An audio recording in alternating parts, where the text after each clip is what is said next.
उत्तरकाशी के धराली में मंगलवार को बादल फटने से गंगोत्री के पहाड़ों से बहने वाली खीर गंगा नदी में बाढ़ आ गई।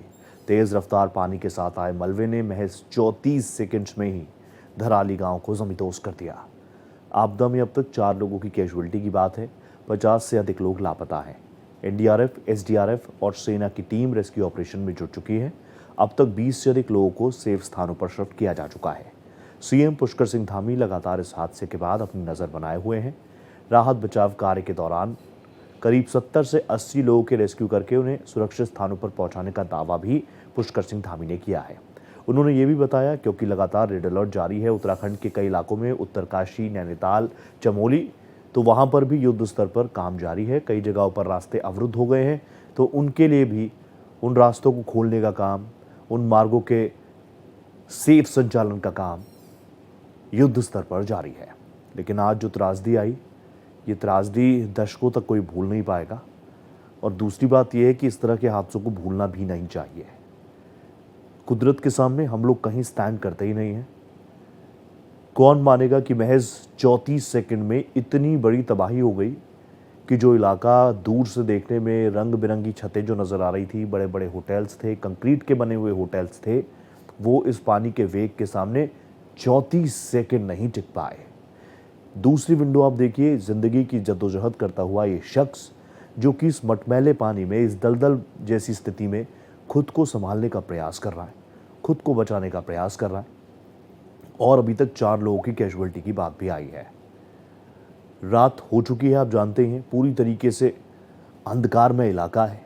सिर्फ और सिर्फ पानी है, तो पूरे गाँव की बिजली जो विद्युत व्यवस्थाएं हैं उनको भी पूरी तरीके से शट डाउन किया गया है ताकि किसी भी तरीके से करंट ना फैले।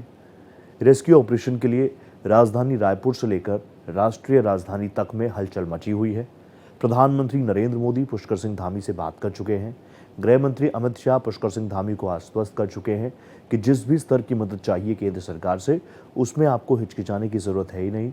जो चीज़ हमें नजर आएगी, आपके कहने से पहले ही केंद्र सरकार उसको उत्तराखंड की इस त्रासदी में पहले ही मुहैया आपको करा देगी, ताकि इस रेस्क्यू ऑपरेशन में एक भी सेकंड, एक भी मिनट बिल्कुल भी बर्बाद ना हो। देखिए, धराली में आई आपदा के कारण मलबा काफी ज्यादा आ गया है और वहां पर बचाव के काम तेजी से चल रहे हैं। वहां पर सेना के लोग, आईटीबीपी के लोग और एसडीआरएफ की टीमें वहां पहुंच गई है। लगभग 70-80 लोगों को अभी सुरक्षित स्थानों पर निकाल भी लिया गया है। तो बड़ी मैं समझता हूं कि बहुत तेजी से ये बचाव का काम वहां पर हुआ है।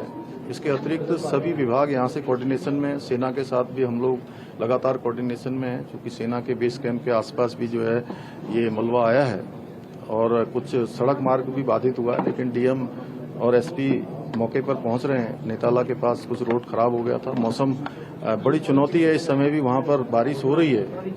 इसके अतिरिक्त यहाँ पर सभी प्रकार की अभी यहाँ समीक्षा की है। स्वास्थ्य विभाग अपने स्तर पर डॉक्टरों की तैनाती कर रहा है, दवाइयों की वहां पर तत्काल व्यवस्था कर रहा है, भोजन इत्यादि की व्यवस्था हो रही है और राशन वहां पर पहुंचे, इसके लिए जिला पूर्ति अधिकारियों की, पुलिस विभाग ने लगभग 160 पुलिस के लोगों को 10 सीनियर अधिकारी और 3 एसपी रैंक के अधिकारी वहां नियुक्त किए हैं।